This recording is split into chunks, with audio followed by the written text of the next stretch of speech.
The best way to do this is to position yourself along this wall. Bro, Natural I'm human cold instinct is cocking to see comfort in anybody crisis, that and they might touch be me, drawn yo. to the shade here. Get the f off me, huh? Like, man, what it is, guys. It's your boy BlastphamousHD. And for the longest time, you guys have been asking me to check out how to beat every death game in Squid Game. And today we are here to do exactly that. If you guys want to watch the original video, the link will be in the description down below. It's by Cinema Summary. Let's play the game.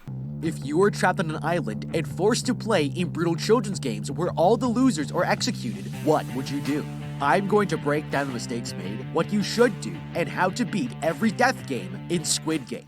This guy is the unluckiest man in the world. Gion here has just gambled the last of his life savings on a horse track and manages to win 4 million won. Collecting the money from the teller, he runs out to spend his new hard-earned cash and steps outside to call his family with the good news. He's on top of the world, but that's when he notices a gang of loan sharks approaching him and realizes his luck has just run out. Panicking, he runs back inside to escape them, but crashes into this woman and falls to the ground, now realizing that this pickpocket has just stolen all of his winnings. The loan sharks finally corner him in the restroom to collect his debt, but when he checks his pocket, he finds it slashed open and his money has disappeared. With nothing to collect, they force him to sign his contract with his own blood, promising to pay them back in 1 month. Depressed, the gambler sits on the subway bench to wait for the next train home, when this businessman comes over to talk to him. He asks if Gion here wants to play a game, and the gambler thinks he's just an annoying salesman, but then he opens his briefcase, revealing stacks of cash and 2 folded paper squares. The salesman invites him to play the Korean game Dakji, promising to give him 100,000 won every time he wins. But he'll have to pay the salesman if he loses. It's a ridiculous gamble, but with everything to gain, Gion decides he's in. The man places a folded paper on the ground, and the gambler tries to flip it over, but he only manages to make the red tile jump. He's failed, but when the salesman takes his turn, he flips it over on the first try. Gion tells the man he doesn't have the money to pay him, but the salesman offers to reduce his debt in return for 1 slap in the face. It's an offer he can't refuse, and desperate to win, he takes the slap to continue playing. He keeps losing each round, getting smack after smack, until finally, he throws down his tile and flips the salesman's paper over. Gion has just won 100 grand for playing a children's game, but it's not as innocent as it may seem. Okay, first of all, let me just say that this guy here needs to be careful, because if any of these trains are going to Busan, then he's going to instantly regret it. Now, as for Gion here, accepting this game was a terrible idea. This man can't stop himself from gambling with money he doesn't even have, and against someone who walks around with a Dakji in his suitcase and is clearly better at the game than him. Anyone with a brain wouldn't take that bet, but once Gion realizes that it's free money and only requires a slap in the face to keep playing, he doesn't stop to consider that this whole situation is suspicious as hell. Bro, I ain't even gonna lie, bro. I probably would've took that bet too. You know what I mean? Why not? Ain't got shit else to lose. Look at this guy's outfit here. This man is strictly on business, and since he approached him with such a specific agenda, it tells us he already knew that Gion is a degenerate gambler and is targeting him for some hidden reason. This salesman gave him every possible chance to make sure he's won some money from him, and nobody tries that hard to lose money unless what you're getting in return is much more valuable. Gion was too greedy to recognize any of these warning signs, and the man let his emotions get the better of him. Now, none of this guy's suspicious behavior matters if you had a proven strategy to play and win. Dakji is a game that Korean school kids play, and it's so popular that the game is even televised for mass entertainment. But it's not the strongest player who wins this game, it's the smartest and most coordinated. If you look at this player here, he manages to flip the paper in 1 try, and that's because he used the most surface area to make more contact with the other paper. If you can strike the target with the flat side of your Dakji paper, then the momentum will be transferred and carry the paper up on the bounce so that it flips over. This might seem counterintuitive, but it's just plain physics. And you can see this player was not successful because he was trying to use the edge, which is not a winning strategy. If Gion here had known the best way to play this game, he could hustle this businessman for all his cash and walk away without having to get slapped in the process. Now, even though he won, this one victory will soon lead the gambler to playing 6 of the most terrifying death games you could possibly imagine. And instead of a slap in the face like that, he'll soon be gambling with his life, but you don't have to. Gion here collects his winnings, and the salesman tells him he can win more money playing other children's games, but he turns down the offer. That's when the salesman stands up and reveals he knows the exact amount of money Gion owes to loan sharks and that he'll be killed if he doesn't pay it back. The gambler asks him how he knows this, and the salesman hands him a business card telling him to call if he wants to join the competition of a lifetime. Gi-yeon considers his offer, but this will be the biggest mistake of his life. Celebrating his newfound luck, he returns back home to have dinner with his mother, but the woman knows the money came from gambling. She tells him that his ex-wife is planning to move to America, and he'll only be able to see his daughter if he has the finances to prove he can care for her. Bruh, man, his grandma a whole hater. Look, baby girl, we just got all this whole spread of delicious foods and shit, and all you can tell me is about how you don't trust where the money came from? Damn. Damned if I'm broke, damned if I'm rich. God damn, bitch. Shit, pick one. Shit. Gi-yeon is devastated, and realizing she's right, he decides to call the number on the business card, telling the salesman that he accepts his offer to play another game. Later that night, he waits outside to be picked up when a van pulls up to the sidewalk. Getting inside, he begins to notice that all the other passengers are asleep. But when the van starts to fill with toxic gas, the gambler realizes he's just f***ed up big time and gets knocked unconscious. When the man opens his eyes, he wakes up to find himself lying in a bunk bed, surrounded by hundreds of others and cots just like him. They're all wearing uniforms with numbers on them, and as everyone gathers in the center of the room, the front door opens, and a team of guards walk inside. This man with a square mask tells them they will be playing in 6 different games, and those who make it through all 6 games will get a cash prize. This man demands to know why they were brought here, and the guard presses a button, playing a montage of several people being slapped. Shit. Everyone in this room is drowning in debt, Damn, and that's they've all racist. been invited here to win enough money to pay it gonna off. show The a players all line up montage to of me sign getting consent beaten forms the hell with 3 up? clauses, stating that they must keep on playing, Disrespect. that if they refuse to play, they'll be eliminated, and that the games can be ended if the majority of players agree to stop. Damn. Okay, there's nothing more dangerous than a room full of desperate people who have nothing to lose. And that's why the real threat are these players. Yep, that's where sex comes from. Room full of desperate people, nothing to lose. I am so sorry about that to the people I would like to take this time to apologize to all the women I've hurt and peed on over the years. Y'all didn't deserve that. Mostly.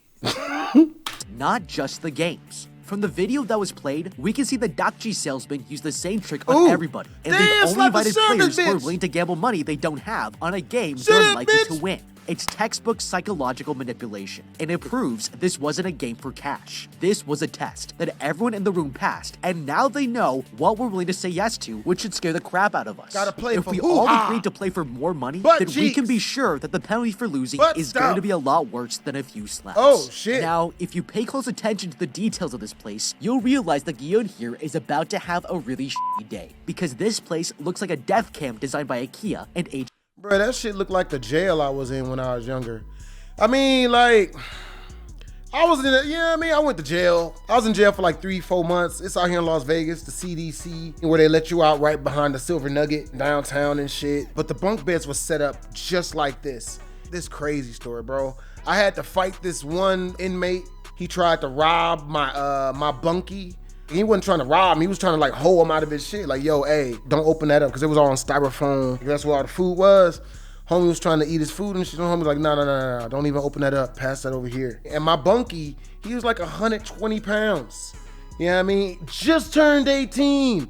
Got caught from stealing from a freaking department store, following the wrong crowd and shit. So, you know, I don't know. I got a thing with bullies. I don't like seeing people bully people that they know can't fight.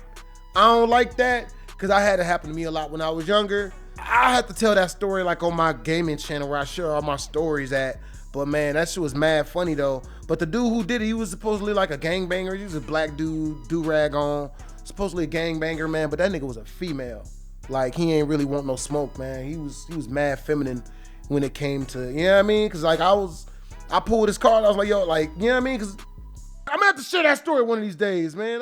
them. Even refugee camps don't stack their bunks 6 beds high, and everyone is given a uniform with a number instead of their name, so their identities have been stripped from them, and it's an immediate red flag that this is going to become a death game. If prison rules apply here, then there are 455 other people who might kill you to get ahead, and it won't matter what game we're playing. The best strategy right now is to lay low, stay quiet, and observe our surroundings to gain more information to make sure we have a competitive advantage. A key thing to notice here is that these guards have different shapes Bro, you on their better masks, gang but this up. could indicate different work roles. The circles could be workers, and the square mask could be a manager of some kind. Recognizing power is extremely important because it helps you behave accordingly, and pissing off the wrong person just might get you killed. Don't piss now, off signing nobody this in the contract red is the jumpsuit. cherry What on top you of the talking death game about? because after being drugged against your will and kidnapped, this whole enterprise is completely illegal, which means Bro, the y'all niggas a contract can't booty be binding. house. This is designed That to create shit the is illusion the of booty choice and house. keep you playing, even when things start getting really up. Butt The stuff. fact that nobody here has realized this Unconsensual. contract is meaningless Nobody tells us they wants are it. prepared for what's about to happen next. After being processed, they're all taken to Oh, their first gate, entering an bruh. outdoor room with a massive clearing, and in front of them is a giant doll standing at the other Hell end of the nah. field. Gion here recognizes one of the players as his childhood friend, Sang-woo, and walks up to say hello. Suddenly, the gates behind them lock shut, and the competitors are told they'll be playing the children's game Oh, Red shit, she Light, about to Green Light. show up Players what's must run up to the under her finish line dress. while the doll looks away. She But about if to it pull looks out her back and anus catches meat. them moving, they will She about to be pull out her eliminated. cheeks. They have only 5 minutes to Show cross your the booty finish meat, line, bitch. and with that, the game begins. Show your The pussy, players bitch. start running across the field, but the doll suddenly announces Red Light before anyone expects it, and Oh, this no. player is caught completely off guard. It spots the man still trying to catch his balance, and a voice announces that he's eliminated. Suddenly, a gunshot rings out, and the player collapses to the ground, motionless. He's just been shot dead, and realizes they've been tricked into playing a death game. Everyone starts running for the exits, but the doll is detecting every movement, and bullets start flying. Yep, By there the it time is. the shooting stops, over 100 people have been murdered, and the surviving players are left frozen in fear. The doll turns its head back, announcing its green light, and the better get group that starts shit moving together. again, determined to make it out of here I know why alive. he hiding Using behind this the guy other like a dude. shield, this girl cleverly falls behind another player to hide herself from the doll's sight. It's the same girl who stole the gambler's money earlier when he was running from the loan sharks, and without hesitation, she pulls the man down to launch herself ahead of the Oh. pack. Gion here tries to move forward, but he's grabbed by an injured player who No. begs him for help. No. One wrong move, and he's going to I'd get have him kicked shot. this nigga in But his luckily, the face. doll Help turns back me, around help just me, in bitch. time, and he breaks out of the man's The grip. fuck? There's now 1 minute Help me, left, hoe. and the players are finally starting to reach the finish Yeah, line. bitch. The man is only a few meters away from beating this game, but just as he takes a step forward, he trips over a dead body. He's about to fall on the ground, but another player saves his life, holding him up until the doll announces green light. With only 3 seconds on the timer, Gion jumps through the air and finally makes it across the finish line. The remaining players who haven't crossed are all brutally shot to death, and the survivors look up to notice a massive roof close overhead. They have no idea they're on a private island in the middle of nowhere, and the only way out of here is to win. That's 1 game down, with only 5 more to go.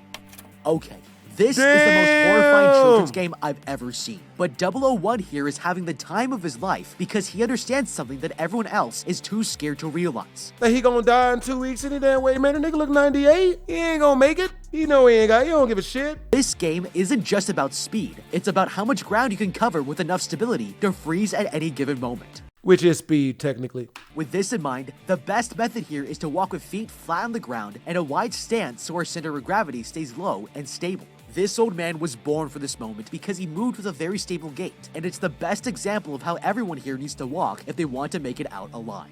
Now, we can't afford to be frozen and shocked like Gion here because there's a lot of ground for us to cover in a very short time. This room is designed to deceive you into thinking it's smaller than it is. But there's a trick we can use to gauge the distance so that we know how fast we need to walk to reach the finish line before the clock runs out. Taking advantage of parallax and anatomy, you can actually use your thumb to figure out the length of the field.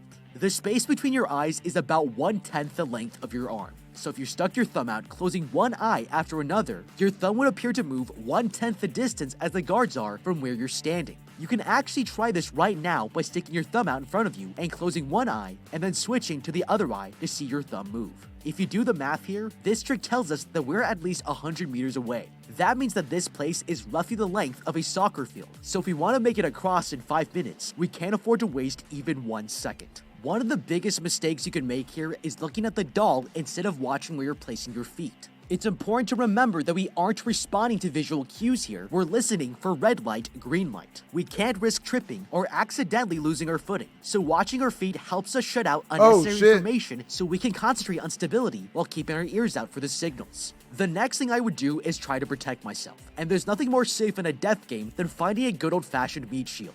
If we position ourselves behind another person, then it makes it much harder for the robot to detect any movement if we happen to flinch at a gunshot or react to another player dying close by. So walking behind someone is the best insurance we have to hide it. Now, the most dangerous element of this scenario is actually the other players trapped in here with us. We have to realize that we are extremely vulnerable to anyone who wants to kamikaze their way out of here. If you get pushed over, then they're taking you out with them, and it only takes one tiny movement to get you killed. So we'll need to stay far enough away from people that they can't interfere with their progress. The best way to do this is to position yourself along this wall. Bro, Natural I'm human cold instinct cocking is to seek comfort in everybody crisis, that and it might touch be me, drawn yo. to the shade here. So Get to the avoid the fuck other me, yo. players, Like, I would man, use the I- sunny side of the Damn wall that. instead.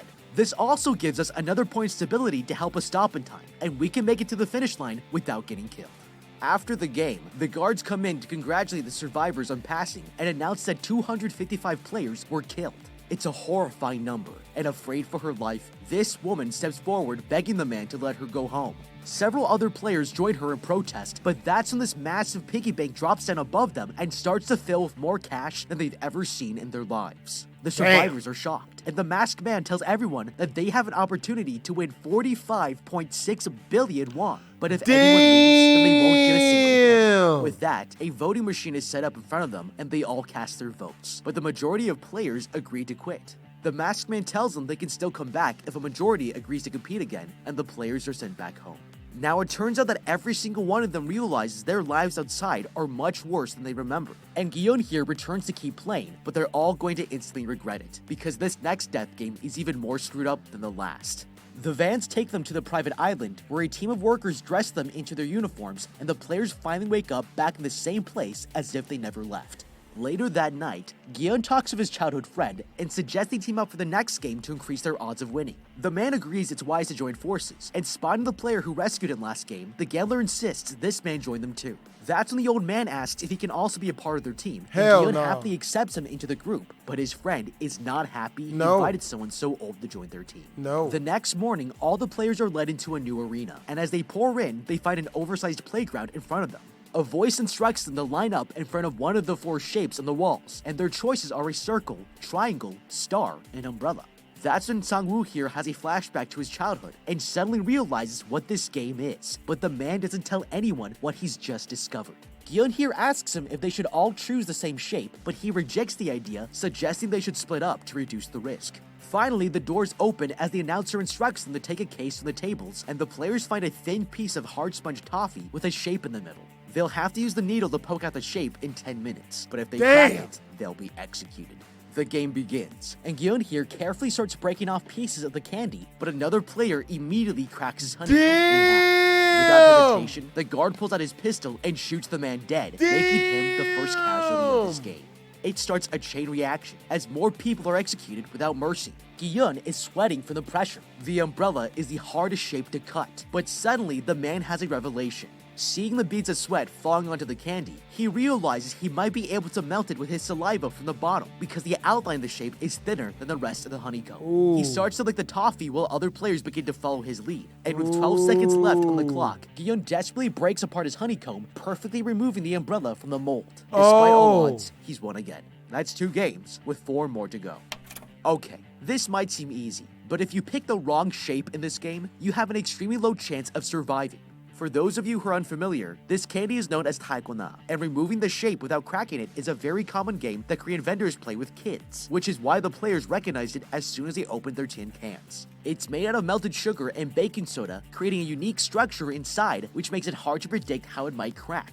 In fracture mechanics, this is known as strain energy, and when it releases, other microcracks start to spread, making it crumble more easily. That is exactly what makes this game so challenging, because as careful as you are, it just might make your candy crack on you without warning, and you'll be shot in the face. The more sharp angles there are in the shape, the more you are likely to break it, and that's why Guillaume here is completely screwed, because he chose an umbrella which has the most angles by far. This teammate here told everyone to split up to spread out the risk, but if you think about it, his suggestion is total bullshit. Spreading out just makes it harder for the group to work together, because they won't be facing the same problems. For this reason, I would have suggested that we all select the same shape so that whatever solutions we can find, we can all benefit from them and win. It's clear that this guy is intentionally trying to get the other players killed in order to increase the prize pool for himself, and that's cold-blooded as hell.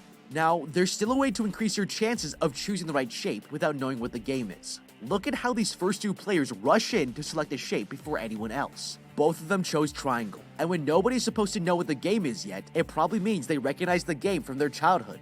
Now, this doesn't guarantee that triangle is the best choice, but given they are so sure of themselves when the stakes are life and death, it's not unreasonable to assume that someone this confident has probably figured something out. If the players were unsure of their decision, they would take more time to think about it, and if you have no idea what the game is, following their lead is going to be your best option.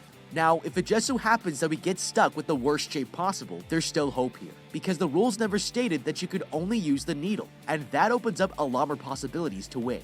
Using your saliva is a smart move because getting it wet makes the candy softer and you'll be able to cut the shape out without cracking it. This might seem obvious, but under a crazy amount of stress like this, it's hard to see other solutions if you're already told how you're supposed to solve them. And most of the players here were so fixated on using the needle, they didn't stop to think outside of the box. This is actually very similar to the candle problem, which was a famous psychological test in the 1950s. The subjects were given a table, a box of thumbtacks, some matches, and a candle. They were then instructed to stick the candle to the wall without letting any wax drip onto the table, but they have to come up with a solution as fast as he possibly can.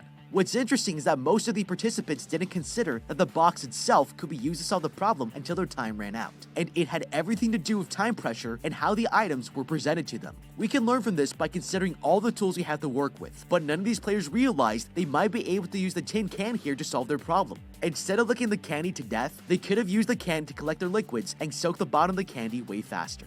All the players go back to the main room where the results of the second game are announced. 79 people were killed with 108 left standing, and that's now 34.8 billion won in the bank. Later, the players will gather for lunchtime, but when the last of them walk up to get food, they're shocked to find there's nothing left. Angry, the man yells at the guard for being unfair, but suddenly this girl stands up and points across the room, telling everyone that these players here cut the line to take seconds. The man walks up to the gangster and tries to pull the water out of his hand, but he's overpowered and the bottle shatters on the floor. Furious, this guy slaps him to the ground and starts beating him to death as the guards do nothing to stop him. All of a sudden, the scoreboard announces another player has died, and the total cash prize goes up by 100 million won. A couple of guards walk in to take the body away while everyone stares in horror, realizing that this game just got a lot more dangerous. Later, Sang-woo here tells his team to stay awake tonight in case they're attacked. The other groups are preparing for a fight, but Gi-eun here notices this girl across the room and recognizes her as the pickpocket who stole his money.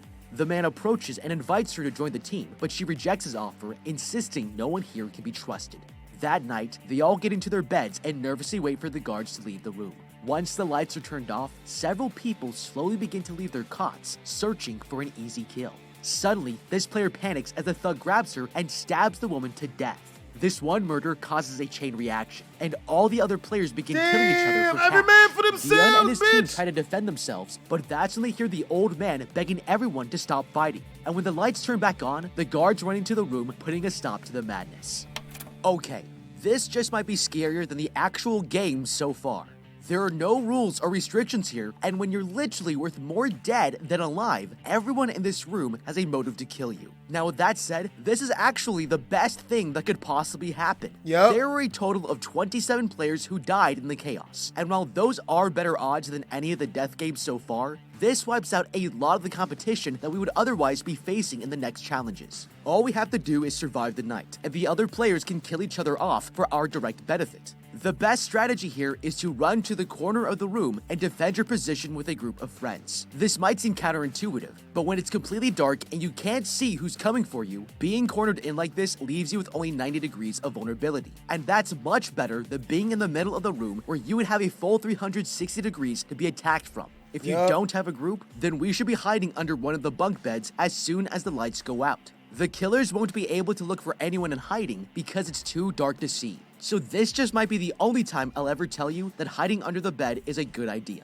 And hey, I don't mind being called a coward if we end up outliving everyone else as a result. The next morning, all the players wake up, but Gi-eun here notices how tired the old man is and finds out he stayed up all night watching over the team in case someone attacked them. He's exhausted, but there's no more time to rest because the third game is about to begin. The players are led into a white room where they're told to divide themselves into groups of 10.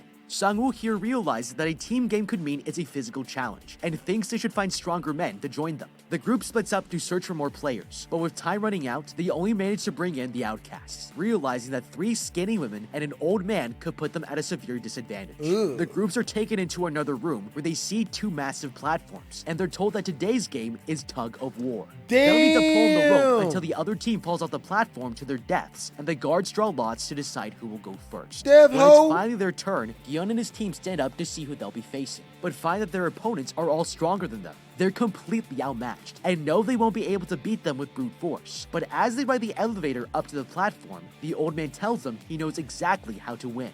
Gion takes a position at the front to act as a leader, with the strongest player at the very back. The group stands on alternating sides with their feet pointed forward, and as soon as the game begins, they all lean back as far as they can, using their whole body to pull on the rope. With this technique, they're able to get the advantage within the first 10 seconds and tug the other team closer to the edge, but it doesn't last for long. Their opponents gain their second wind, and the group loses their footing as they're dragged closer to the edge of the platform. But that's when Sang-woo here has a brilliant idea. He yells at everyone to take 3 steps forward at his signal, and with no other plan, they do as he says. The group steps forward, knocking the other team off balance, and it sends them tumbling to the ground. Now with the advantage, Gion's team is finally able to pull the others off of the platform, and as the blade cuts through the rope, the players collapse, just happy to be alive. That's now 3 games they've won, and there's only 3 more to go. Okay, for anyone who's picked last in gym class, this one has got to bring back some painful memories. Because it's immediately clear that the biggest and strongest players are going to dominate in this game. If you're weak or old like these guys, you're at serious risk of getting your whole team killed. Now, I'm not going to say that they won just because they had plot armor, but if I were them, I'd be looking for every possible way to cheat. Because of the players we have, it's going to be our best chance at surviving. Now, the truth is, this isn't just a children's game. Tug of War used to be in the Olympics from the years 1900 to 1920, and to this day, the International Olympics Committee still recognizes it as an official sport. If this seems like trivial information, I assure you it's not, because unlike silly children's games, an official sport has tons of rules, with governing bodies to make sure that the game is being played fairly. The reason this is important is because these rules are created to prevent teams from gaining an unfair competitive advantage. Now, if that doesn't put a smile on your face, then you're not paying attention. Because in a death game like this, unfair competitive advantages are everything we could possibly want to stay alive. In a death game, official sport rules are basically a gift-wrapped instruction manual for how to cheat and win, because the workers are not going to be holding a training camp on proper tug-of-war techniques, and there's no referee on this platform. If we know what the official rules are, then it's reasonable to assume that we can break them without getting punished for it. The first rule I would break is called locking. This is usually done by placing your elbow behind your thigh, and it locks up any back and forth movement in the rope. Normally in tug of war, your hands are the only point of contact with the rope, and it means that your arms are doing a lot of work. But locking helps you easily use your entire body's weight to pull with, and this rule break makes it much harder for the other team to win. Another form of cheating is for the player in the back to use what's called an anchor grip, where they wrap the end of the rope around their torso.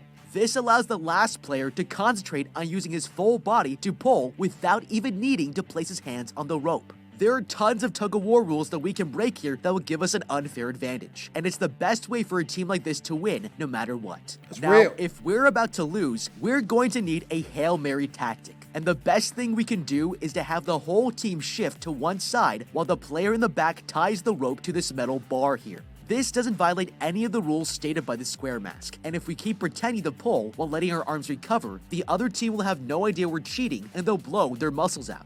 These anchors can also be used as footholds instead of relying on the friction of the floor to push off of. The next morning, the players are brought to another room where they're given instructions for the next game. They will need to pair up with one other person, and they have 10 minutes to find a partner. The players immediately start looking for anyone that will help them win, but Gi-yeon here notices that they're all ignoring the old man. Approaching him, he reaches out a hand offering to be his partner, and the two join up. By the end, the only person who doesn't have a partner is this woman. And with an odd number of players, everyone else leaves for the game, while she's dragged away by the guards. Inside the arena, the players are led through a room that looks like an old Korean neighborhood, and are each given a pouch filled with 10 marbles. The old man tells his partner that he was good at playing with them as a kid, but makes him promise to be ganbu, best friends, if he wants a chance to survive this game. Suddenly, an announcement tells the players they must use the marbles to play a game of their choice and take all 10 of them from their partner in order to win. Sang-woo here decides to play a game of odds or evens, and his partner has never played before. But after only a few rounds, Ali here manages to get the better of him, winning all but one of his marbles. The man is devastated, and he begs his partner to help him survive, asking for one last chance to play against the other teams to take their marbles instead. His partner decides to trust him, and that's when Sang-woo asks for the man's pouch. Placing it under his jacket, he secretly switches it out with his own before stripping his shirt to create a sling. Hanging his pouch around the man's neck, he tells him to go searching for others to play against, and the man leaves. With his partner gone, he puts his last marble in the full pouch he stole and hands it over to the guard, becoming the winner. It's a filthy trick to play, but he did what he needed to survive. Meanwhile, Gi-yeon plays against the old man, cheating in each round until he's down to one less marble. Realizing he's about to lose, he decides to surrender to his best friend, and Gi-yeon breaks down in tears. With all 10 marbles, he walks away the winner as the old man gets killed, and with 4 games down, there's only 2 more to go. Okay, this death game has a lot more possibilities than any of the other challenges, because for the first time, we get to choose how we want to play. Now, the danger here is that there's only 30 minutes on the clock, and if your partner refuses to continue, you'll run out of time before you've won all their marbles, which can't you just beat them up and take their marbles? Like, isn't that a way to... will get you killed. Playing a single all or nothing round will solve this problem, but it's a risky strategy, because if you lose, there's no way to win your marbles back.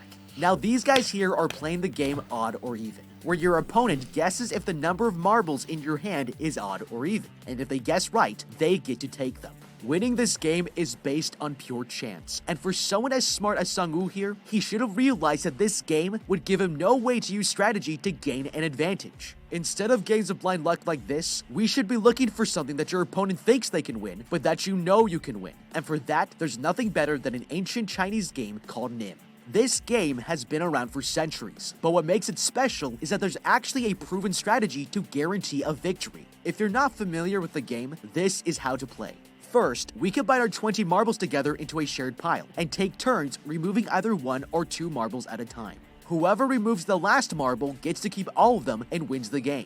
It's so simple that you'd think there couldn't possibly be a strategy here, but the key to this game is to always go first, and remove exactly 2 marbles. Then, whatever they remove, you remove the opposite. For example, if they remove 2 marbles, then you remove 1. And if they remove 1 marble, then you remove 2. If we keep this going, then you're guaranteed to remove the last marble and you'll never lose. Most people don't know this mathematical trick exists, and that's why it's the perfect game to choose in this situation. Because when our victory depends on another player's cooperation, we can use Nim to trick anyone into agreeing to play, and they won't realize they've lost until it's too late. Now, it might be that there's just not enough time to waste in playing a full game of Nim, because the longer it takes your opponent to make decisions, the more he puts you at risk of getting executed. If that's the case, then we should follow this guy's dirty tactics and steal our partner's marbles. To do this, we should ask for their pouch in order to set up the game. But once they've handed them over, just go straight to the guard and declare you've met the win conditions.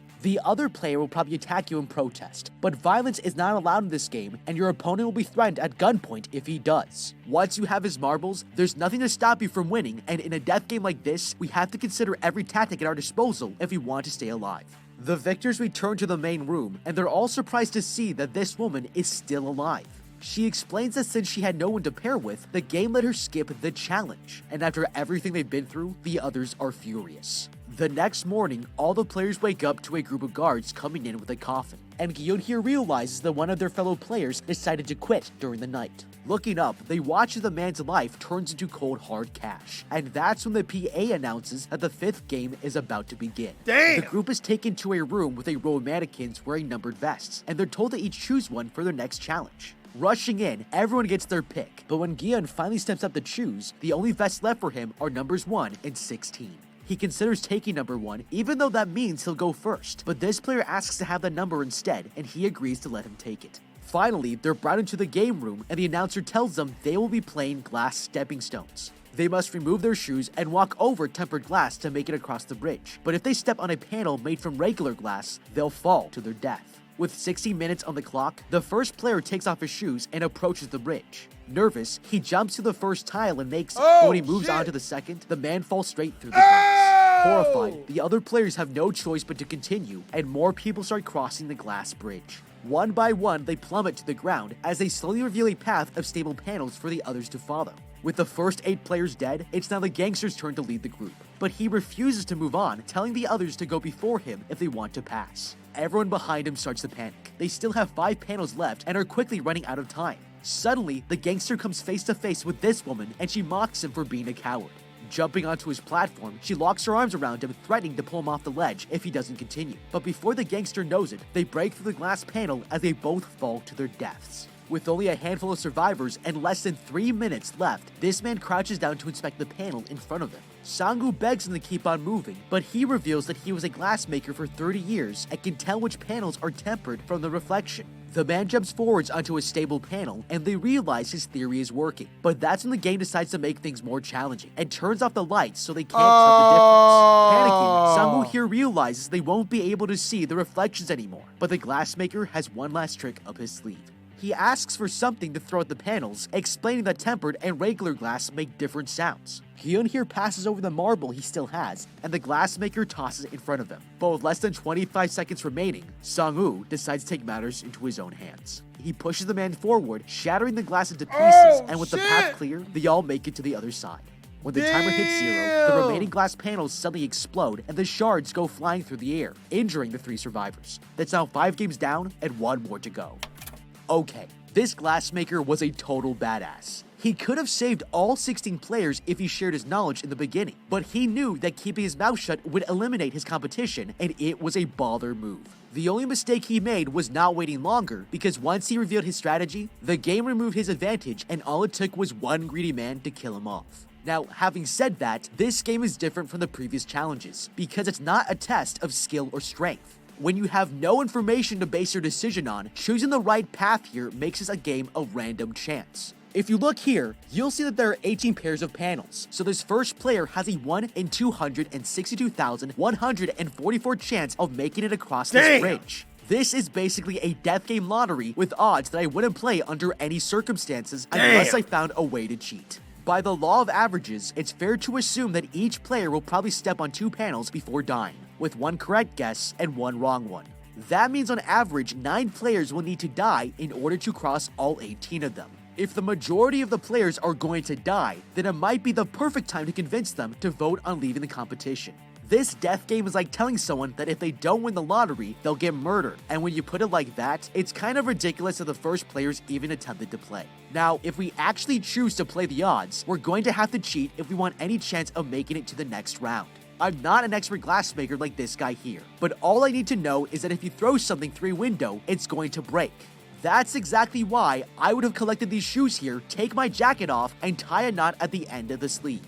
Then, place a bunch of shoes inside so that we can swing it in front of us to test if the glass will break or not. If it cracks, then I jump to the opposite panel and continue until I reach the end. If for some reason this method fails, we can also try walking on the metal bars here instead of the glass. Now this might be considered unacceptable to the game designers, but if someone doesn't try it, we'll never know if it's allowed or not. The only win condition for this challenge is to make it across the bridge, and we've already seen other games where the players are able to manipulate the rules to their advantage. If you remember in the last game, Sang-woo here tricked his teammate into giving him the marbles instead of playing for them. And when things get desperate, these are the kinds of tactics that we need to start using. If we don't test the boundaries of what's allowed in each and every game, then we might be missing out on some of the best strategies that will keep us alive for longer, and it's a terrible waste of an opportunity. Later, the players are rewarded for surviving to the final game and given the first real food they've had in days. Starving, the men dig into their steaks, realizing this could be the last meal of their lives. When they finish eating, the staff leave them with their steak knives, and by all appearances, this next game is going to be a vicious fight to the death. That night, Gi-yeon here decides to approach the girl to talk. He asks her what she'll do if she survives, and the girl reveals she wants to get her mother out of North Korea so their families can reunite. It's a touching moment, but suddenly Gi-yeon looks over and notices the other player slouching in his bed. He's fallen asleep, and the man realizes he's got the perfect opportunity to kill him. Pulling out his steak knife, he's about to step forward when the girl stops him, insisting he shouldn't play this way. He hesitates, but the man knows she's right and puts the knife away. That's when he hears the girl gasping and turns around, shocked to find her leaning over in the bed, and realizes she was injured by the flying glass in the last game. Worried, he runs over to the front door and screams at the staff to treat her wounds. To his surprise, the lights suddenly turn on as the workers enter the room carrying a coffin, but they aren't here to help. Gion looks behind him and sees Song-woo standing over the girl's bed, and his knife is soaked in her blood. Furious, Gion goes to attack him, but a guard intervenes, shoving the player to the ground, and as he screams in fury, the coffin closes over the woman's body, leaving the final 2 players left with one last game. Okay, this was devastating, but we all should have seen it coming. Song-woo here has managed to stay alive because he's the most cold-blooded player in the game, but that's why he was 100% correct to kill this woman. He realized that with 3 players left, there was a huge risk that if the others banded together, they would have a majority. Using the 3rd clause of the contract, this will let them force a vote to quit the game, and he wouldn't be able to stop them. If it were me, I wouldn't let that happen under any circumstances because we've come way too far to give up now. That's why he took matters into his own hands before it got that far, and it was a brilliant move to make. Now, to be fair, this girl was already bleeding out and was simply not strong enough to compete in the next game. Her only options were to kill the men during the night or to force a vote and return back to the mainland. Both of these benefit nobody but herself, and Gion here seems to keep forgetting that he's a finalist in a f***ing death game. Sang-woo just did him a huge favor and wiped out 33% of the competition, so as heartless and cold-blooded as it was, the man did exactly what he had to do. The 2 men are taken to a corridor where they're told a coin will be flipped to decide who will be defending or attacking. Picking triangle, Gion here wins the toss and chooses to play offense before the players are finally told that for the last round, they will be playing Squid Game. As the attacker, Gion must enter the squid-shaped court and tap his foot inside a circle on the other end to win. The defender wins if he manages to toss the attacker out of the court, but any kind of violence is allowed and the last person standing will be the winner. Suddenly, the sky goes dark and it starts to rain as the 2 players take their positions. Determined to get vengeance for the girl, Gion here walks towards his childhood friend and starts swinging his knife, but the other player manages to get him in a chokehold. The 2 men go at it, and as the players get locked into a wrestling match, his opponent picks up his knife before stabbing Gion deep into the thigh. Damn. He kicks the other player away from him, but with his injuries, he can barely defend himself. The man walks up to him and tries to end his life, but Gion won't give up, catching the knife at the last second and bites his ankle, forcing the man to back off. Exhausted, he climbs over his friend and beats him into the ground. Song-woo is too weak to continue, and even though he has the perfect opportunity to kill him, Gion spares his life.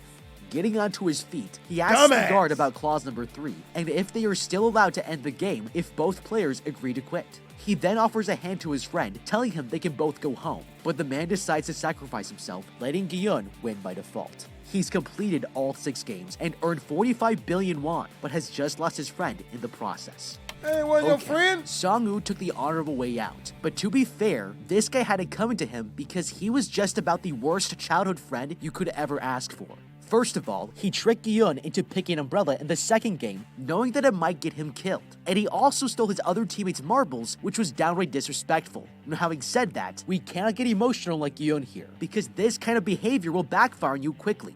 He's furious that Sang-woo killed the girl, but it's distracting him from his priorities of staying alive and finding strategies to win this last game.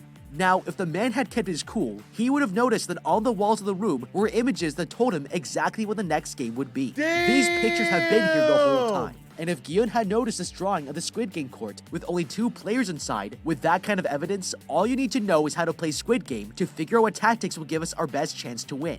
So let's break down how this game actually works. First, there are 2 sides, an offense and a defense. The attacking players begin the game by trying to run across the court here while the defender tries to stop them. If they succeed, the game enters stage 2, and the attacker must run through this narrow gap and break the defense, but only wins by tapping his foot on this tiny space. Lastly, if he gets pushed out of bounds by the defender, then he loses. Now that you know the rules, imagine if you're the attacker trying to run through this gap. Except this time, the defending player here is holding out a steak knife.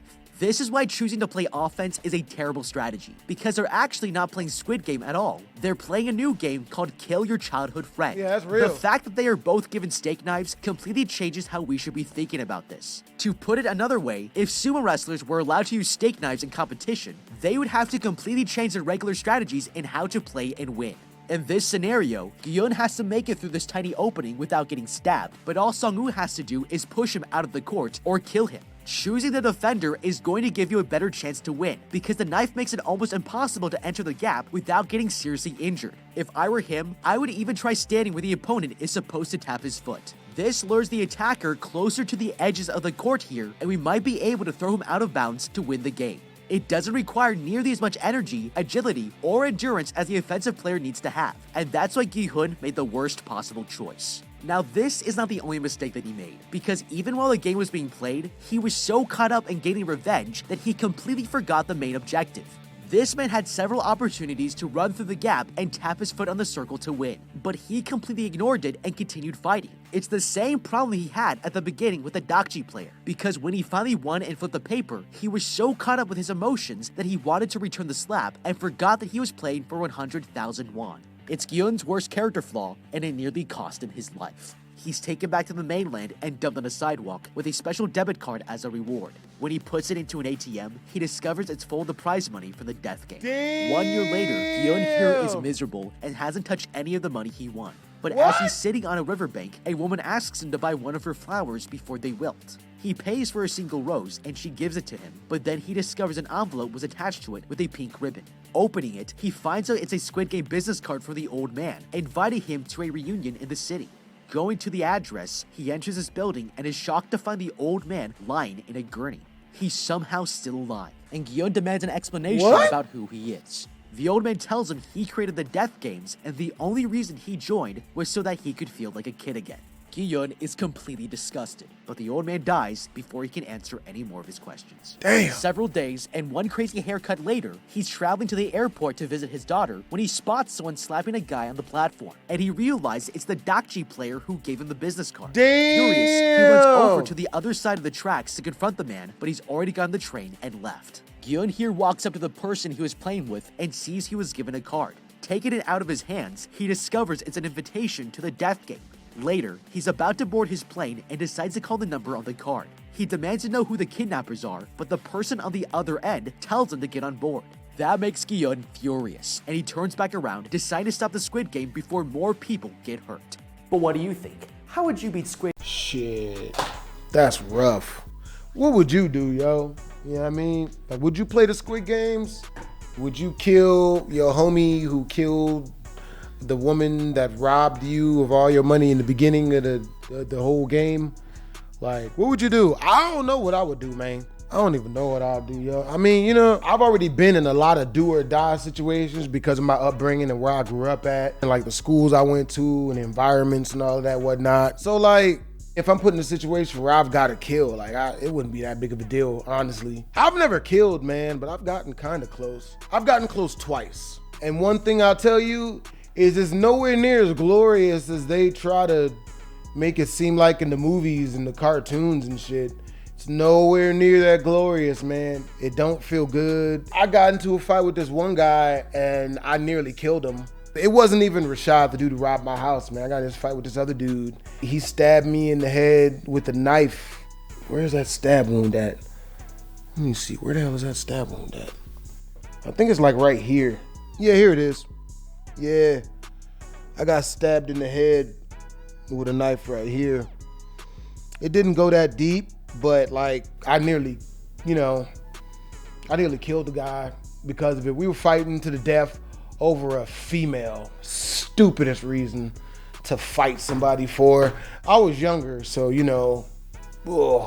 I ended up getting dude in a rear naked choke, and I have one of his arms over his head because anyone who's ever put in a good rear naked choke or knows how to do one, they know what I'm talking about. So it was like a half Nelson full naked choke, right? So I got him in that. His arm is up above his head. The one with the knife in it's up above his head, and he keeps like stabbing me in the head and shit. So I had to sink that hole in hard to get him to not stab me. Luckily enough, his range of motion of his arm, it couldn't go down because of the way the choke works. So, he keeps stabbing me in the head and whatnot, and I choke him until he blacks out. And finally, when he stopped stabbing me, like, I'm like, oh, okay, you finally, like, you done. You done? Are you done? You know what I mean? Because I wasn't really trying to kill the freaking idiot. I just wanted him to stop stabbing me. Because we fist fought before We was fist fighting in my house over a whole female and shit. Over a disloyal asshole too. Wasn't even a good hoe. The disloyal ass for the streets ass female, you feel me? But she was my girlfriend at the time. I didn't know, you know what I mean, that the hoe was a hoe. I knew she was a hoe, but she was my hoe, you know what I'm saying? Y'all dudes know what I'm talking about. Females know too. So, you know what I mean? We fist fighting and shit. Dude was like way bigger than me. He was kind of jacked and shit. Yeah, he was about damn near a foot taller than me and shit. We fighting, bruh. I don't know. I've been in a lot of fights because I used to get bullied a lot when I was a kid because I'm funny. I'm a comedian. I'm charismatic. Hood niggas don't like that shit. They don't like anything that threatens their ability to get females. So, you know what I mean? They got mad at me because I was... Even though I ain't even getting no females, bruh. I wasn't pulling no females, but, you know, I was funny and them niggas ain't like that. So I got into a whole lot of fights. So I'm fist fighting this dude, man, and I'm working his shit. Man, this dude was bigger than me. I'm giving him the work, right? Cleaning this clock and everything. So then homie runs into my kitchen, grabs a knife. You know what I mean? Like he comes back and he comes at me with the knife. And I don't know what happened. I don't know how, but somehow I was able to get around him, get to his back, and put him in a rear naked chokehold, and he started stabbing me in the head with the knife. So, you know, I like gripped the hold on him real hard, you know what I mean? Like I choked him out until his hand finally like went limp and he stopped stabbing me.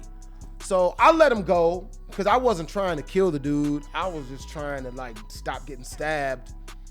So homie falls face first onto the pavement. You know what I mean? I let him go. I'm like, all right, you done? All right, we good.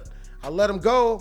Falls face first onto the freaking kitchen floor and busts his face clean open. Seeing all the blood, I go over and I start trying to like wake him up. I'm like, oh my God. Like, you know, like seeing him not move and blood everywhere. I'm like, oh my God. I just lost my whole fucking life. Like, I remember that going through my mind. Like, I thought that, like, I was like, I just killed this fucking guy. I'm going to jail for the rest of my life over an ain't shit ass bitch. Over a female that ain't even loyal. Oh my God. One of the few times I let my emotions get the best of me, and it almost got me put in prison for the rest of my life. So I'm shaking the dude. I'm trying to wake him up. I'm like, yo, wake up, bro. Like, please wake up. Please wake up. Like, and I'm trying to wake homie up. And like, he does this. He's like, and like one of his eyes open up and he just starts shaking and convulsing, just seizuring real bad and throwing up blood. And I'm still thinking homie's dying. I'm scared shitless. I'm just like, bro, I'm consoling this guy. Like, I'm just like, yo, I'm here. Like, please be okay. Like, I'm here. Please wake up. I'm here. Like, please, like, be okay.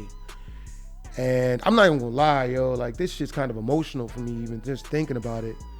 You know what I mean? Like, this shit's low-key emotional for me. So anyway, homie finally stops seizuring and he finally stops throwing up blood. He gets up and his eyes are as wide as fucking saucers. Now he gets up, he's like, I gotta get out of here. And he just runs for his life. Runs down the stairs and just... So I go back to my room, covered in this dude's blood, with the only person to console me was the female that I had just got done fighting to the death over, that I almost just got stabbed to death for.